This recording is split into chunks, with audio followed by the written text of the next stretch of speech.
The morning sun had barely crested over the horizon when Maria Torres limped through the back door of Big Ul's diner, her worn crutches clicking against the cracked linoleum floor. Her right leg, twisted from a childhood accident that never healed properly, dragged slightly behind her as she made her way to the staff room. At 42 years old, Maria had been working at this roadside diner for 7 years, and every single day was a battle against pain, exhaustion, and the cruel whispers that followed her wherever she went. Her son, Tommy, sat quietly in the corner booth near the kitchen, his school backpack beside him. The 10-year-old boy had learned to be invisible, to make himself small in a world that seemed determined to crush people like his mother. He watched her with worried eyes as she tied her apron around her waist, noting the way she winced when she put weight on her bad leg. Tommy had stopped asking if she was okay months ago because the answer was always the same lie. She would smile, ruffle his hair, and tell him everything was fine. But Tommy knew better. Nothing had been fine since his father left them 3 years ago, taking their savings and leaving behind nothing but unpaid bills and broken promises. The diner filled quickly that Saturday morning. Truckers, families passing through, and locals all crowded into the vinyl booths and counter stools. Maria moved between tables with practiced efficiency despite her disability, balancing plates along her arm, refilling coffee cups, and forcing smiles at customers who barely acknowledged her existence. Some were kind. Most were indifferent. But there were always a few who made her job unbearable. At table 7 sat 3 men in expensive suits, their voices loud and their attitudes louder. They had been there for an hour, ordering round after round of food, making a mess, and treating Maria like she was invisible except when they needed something. The largest of the 3, a man with slick back hair and a gold watch that probably cost more than Maria made in 6 months, snapped his fingers at her like she was a dog. "Hey, Gimpy. More coffee over here, and make it quick." The diner went quiet for a moment. Tommy looked up from his homework, his small hands clenching into fists.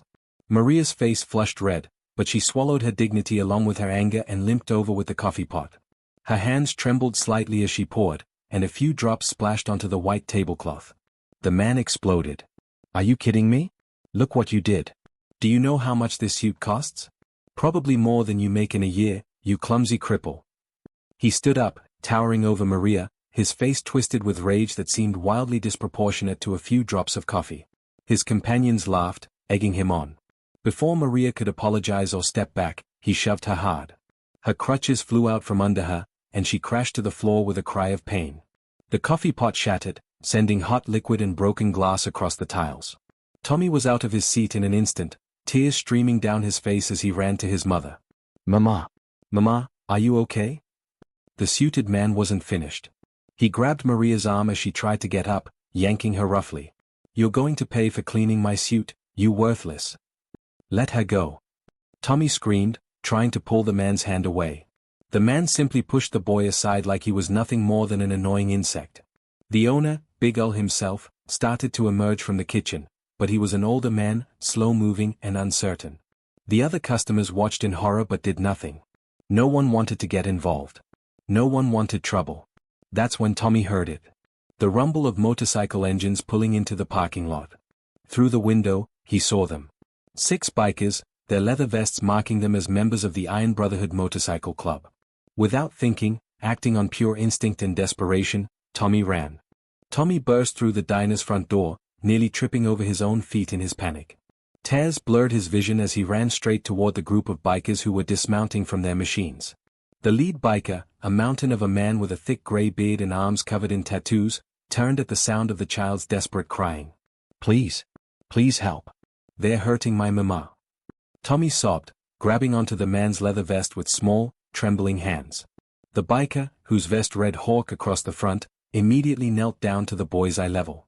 His weathered face, which looked like it had seen 1,000 fights and twice as many miles, softened with concern. "Slow down, son. Who's hurting your mama?" "Inside. Men in suits. They pushed her down and she can't get up and one of them grabbed her and..." Tommy's words tumbled out in a rush, barely coherent through his tears. Hawk didn't need to hear more. He stood, his expression transforming from gentle concern to something cold and dangerous. He turned to his brothers, 5 other bikers who had already picked up on the situation. These weren't weekend warriors playing dress-up. These were veterans of the road, men who lived by an old code that most of the world had forgotten. They protected those who couldn't protect themselves. They stood up to bullies. And they absolutely did not tolerate anyone hurting women or children. Take care of this, Hawk said simply, and the words carried the weight of an unbreakable command. The 6 bikers moved as one unit toward the diner entrance. Tommy ran ahead, leading them back inside where the situation had somehow gotten worse. The suited man now had Maria by her hair, dragging her toward the register while screaming about damages and payment.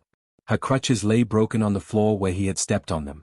Big Ol was on the phone, presumably calling the police, but his hands shook so badly he could barely dial. The door opened, and suddenly the diner felt much smaller. The bikers filled the space with their presence, not through volume or aggression, but through sheer, undeniable authority.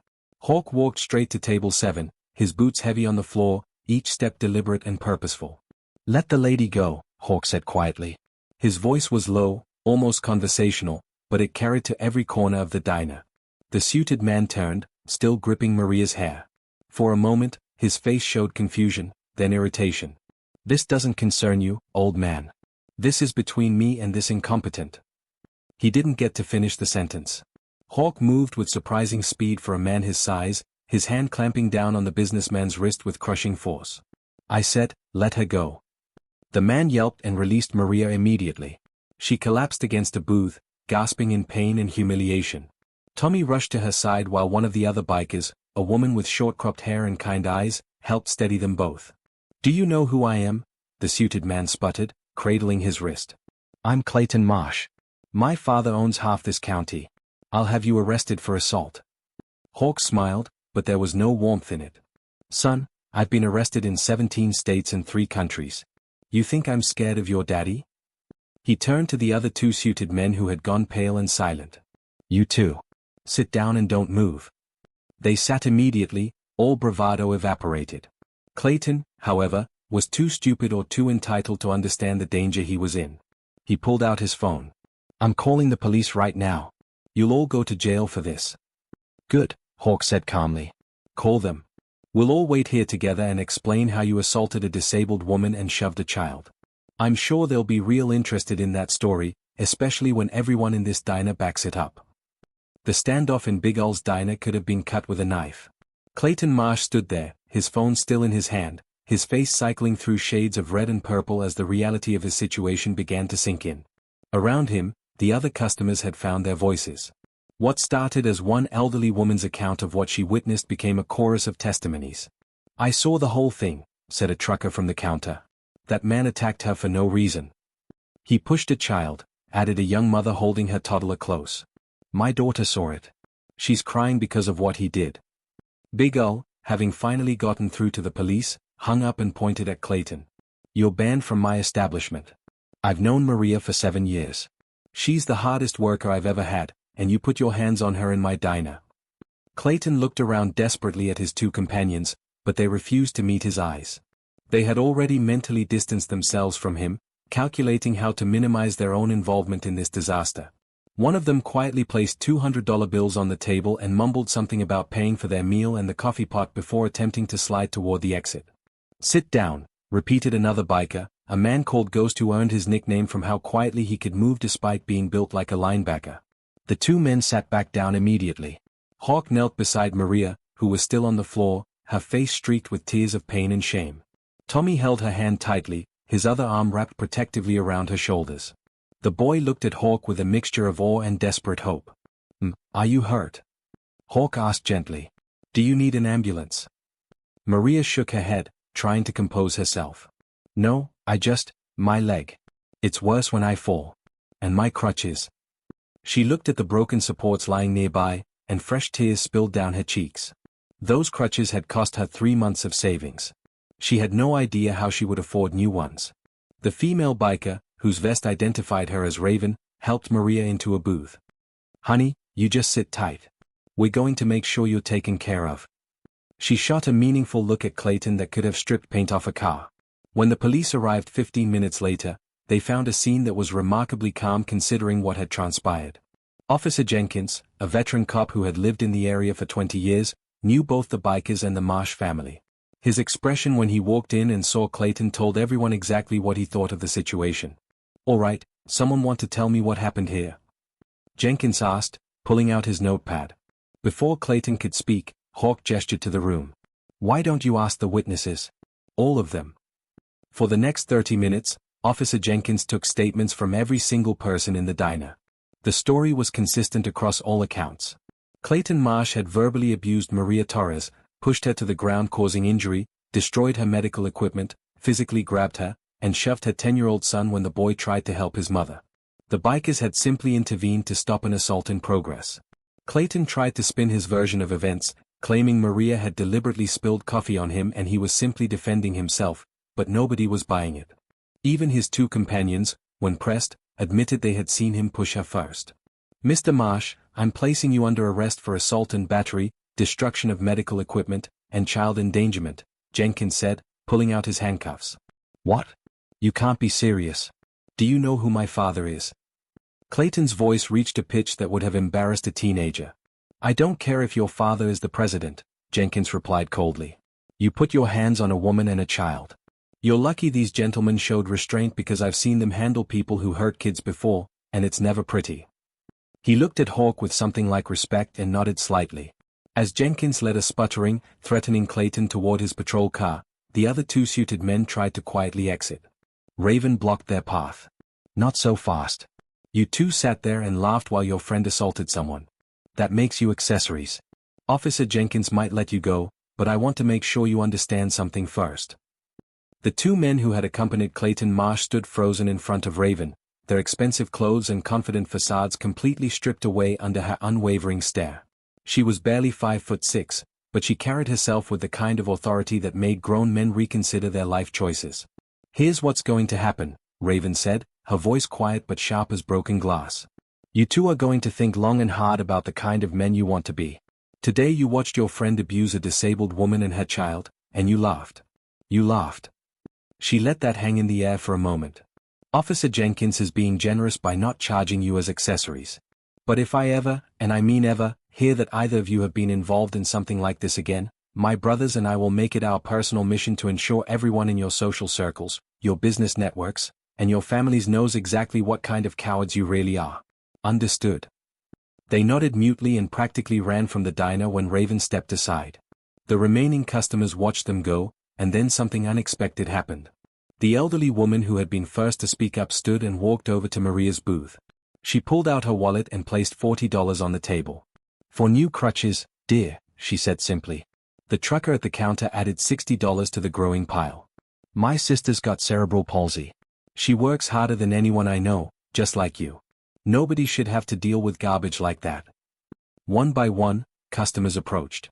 Some left $20, some left $5. One family with young children left what looked like their last $10 bill. Within minutes, there was nearly $400 on the table. Maria stared at the money, overwhelmed and sobbing again, but these were different tears. Tommy looked up at his mother, then at Hawk who was standing nearby watching the scene unfold. "Mister, why are you helping us? You don't even know us." Hawk pulled up a chair and sat down heavily. His knees cracked, betraying his age despite his imposing presence. "Son, let me tell you something. A lot of people look at bikers and see criminals, troublemakers, the kind of folks you cross the street to avoid. And sure, we're not perfect. We've all got histories, done things we're not proud of. But we also live by a code. We take care of our own, and we protect people who can't protect themselves." He looked at Maria with an expression that mixed sadness and understanding. "Your mama reminds me of someone. My own mother worked 3 jobs to keep me and my sisters fed after our dad died. She had diabetes real bad, lost 2 toes, could barely walk some days. But she never complained, never asked for help, just kept pushing forward because that's what mothers do. I was 17 when she died, working herself literally to death because she had no other choice." Hawk's voice grew rough with emotion. "I swore then that if I ever saw another mother struggling like she did, I'd do something about it. That's why we started the Iron Brotherhood. We do charity runs for kids with cancer, we protect abuse victims, we help veterans who come home broken. We're not saints, but we try to be better than the world expects us to be." Ghost, the quiet biker, spoke up from where he leaned against the wall. "We've all got demons, kid. Most of us came from bad places, did bad things. Some of us are veterans with PTSD. Some of us are recovering addicts. A couple of us have done time. But we decided that our pasts don't get to define our futures. We choose every day to be better." Raven sat down across from Maria. "Honey, how much are new crutches going to cost you?" Maria wiped her eyes. The medical ones I need, probably $800. These were custom fitted for my leg. Regular crutches don't work right because of how my hip is twisted. And you got health insurance? Raven already knew the answer from Maria's expression. Didn't think so. Most places like this don't offer it to part-timers. She looked at Hawk. We doing this? Hawk nodded. Tommy, your mama's going to be off her feet for a while healing up from that fall, right? And she can't work without proper crutches anyway. So here's what's going to happen. The Brotherhood is going to cover your bills for the next month and get your mama the medical equipment she needs. Not charity. Investment. Because when she's back on her feet, she's going to keep being the kind of person who raises a brave boy who runs to help when someone's in trouble. I can't accept that, Maria protested weakly. That's too much. I don't take handouts. It's not a handout, Ghost said firmly. It's what decent people do for each other. You've been taking care of everyone else your whole life. Let someone take care of you for once. 3 weeks later, Big Ul's diner looked different. Not in any physical way, but in the atmosphere that filled it. The story of what happened that Saturday morning had spread through the county like wildfire, transforming from a simple incident into something much larger. Maria Torres had become the focal point of a community awakening to its own capacity for compassion. The Iron Brotherhood had indeed covered Maria's expenses, but they had done far more than that. Hawk had called in a favor from a friend who owned a medical supply company, getting Maria's custom crutches at cost. Raven had organized a fundraiser at the local VFW hall that raised over $3,000, which was placed in a trust fund for Tommy's education. Ghost had used his connections to find Maria a lawyer who worked pro bono, filing a civil suit against Clayton Marsh that would eventually settle for $30,000, enough to cover Tommy's college and provide a small emergency fund. But perhaps most importantly, the bikers had given Maria something she hadn't had in years, hope. Tommy sat in his usual corner booth on this particular Saturday afternoon, but everything was different now. His mother moved between tables with her new crutches, stronger and more confident. The bruises from her fall had faded, and something in her eyes had changed. She smiled more. Real smiles. She held her head higher. The diner had seen an increase in business too. People came from neighboring towns just to meet the waitress who had survived her ordeal and the bikers who had stood up for her. Big Ul had given Maria a raise and promoted her to head server. He'd also installed a small plaque near the register that read, "In this establishment, we treat everyone with dignity and respect. No exceptions." The Iron Brotherhood had become regular fixtures at Big Ul's, stopping by every Saturday morning for breakfast. They had become something unexpected, heroes in a small town that desperately needed to believe good people still existed. On this particular morning, a young woman in her 20s hesitantly approached Hawk's table. She was thin, with hollow eyes that spoke of hard times and harder choices. "Excuse me," she said quietly. "Are you the bikers who helped that waitress?" Hawk looked up from his eggs and nodded. "We are. Something we can help you with?" The young woman's story came out in a rush. She was living in her car with her infant son, running from an abusive ex-husband, working 2 jobs but barely making enough to buy diapers and formula. She had heard about what the Brotherhood had done for Maria and wondered if they knew of any resources that could help her. Raven immediately stood and guided the woman to an empty booth. Within 20 minutes, they had phone numbers for domestic violence shelters, a contact at the county social services office who Raven personally vouched for, and a promise that the Brotherhood would help her find safe, affordable housing. The young woman cried with relief, holding her baby close. Tommy watched all of this with wide eyes. When the woman left with renewed hope and a full belly courtesy of Big Ul's generosity, Tommy walked over to Hawk's table. "Mr. Hawk? Can I ask you something?" "Sure, son. What's on your mind?" "When I grow up, can I be like you guys? Can I help people too?" Hawk smiled, a genuine warm expression that transformed his weathered face. "Tommy, you already are like us. You ran for help when your mama needed it. You didn't freeze up or hide. You took action. That's what being a hero really is, doing the right thing even when you're scared, especially when you're scared." Maria came over, placing her hand on Tommy's shoulder. She looked at Hawk and the other bikers with an expression of profound gratitude. "I don't know how to thank you all. You gave us our lives back." "You don't need to thank us," Ghost said. "You just keep being you. Keep being a great mom, keep working hard, keep showing your boy what real strength looks like. That's thanks enough." "Actually," Maria said, pulling something from her apron pocket, "I wanted to give you this." She handed Hawk a folded piece of paper. It was a drawing that Tommy had made, showing stick figures of the bikers standing protectively around him and his mother. Across the top, in a child's careful handwriting, it read, "My Heroes." Hawk looked at the drawing for a long moment, and those who knew him best noticed his eyes getting slightly misty. He carefully folded it and put it in his vest pocket, right over his heart. "This is going on my wall at home," he said gruffly, his voice thick with emotion. As the bikers finished their breakfast and prepared to ride out, a transformation had occurred that none of them could have fully anticipated. The story that started with cruelty and abuse had ended with redemption and community. Clayton Marsh had pleaded guilty to avoid trial, receiving probation and community service along with mandatory anger management classes. His father, humiliated by his son's behavior, had quietly reached out through a lawyer to offer additional compensation to Maria, which she had accepted. But more than the money, more than the legal consequences, what mattered was the change in perspective. People in the county started looking at those who served them differently, with more respect, more compassion.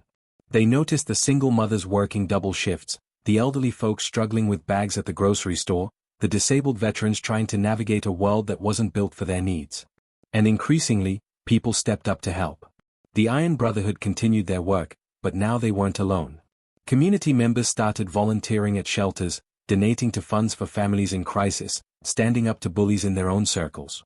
The ripple effect of that one morning continued to spread outward, touching lives in ways both large and small. Tommy never forgot the lesson he learned that day. When you see injustice, you take action. When you see someone hurting, you help. When you have strength, you use it to protect those who have none. These weren't just words or abstract concepts, they were the foundation of a life philosophy that would guide him into adulthood. Years later, Tommy would join the army, serve his country with distinction, and eventually return home to start his own veterans advocacy group. He would work alongside the Iron Brotherhood, now led by a new generation but still following the same code that Hawk had lived by. And whenever anyone asked him why he dedicated his life to helping others, he would tell them about a terrifying morning when bad men hurt his mother, and how a group of bikers with rough appearances and gentle hearts showed him what real strength looked like. The final image from that transformative Saturday was one that burned itself into the collective memory of everyone present. 6 bikers on their motorcycles, engines rumbling like distant thunder, and a small boy waving goodbye with tears streaming down his face, not tears of sadness, but of gratitude and hope. Behind him stood his mother, standing tall despite her disability, finally believing that the world contained more good than evil, more helpers than hurters, more light than darkness. And in that belief, everything changed.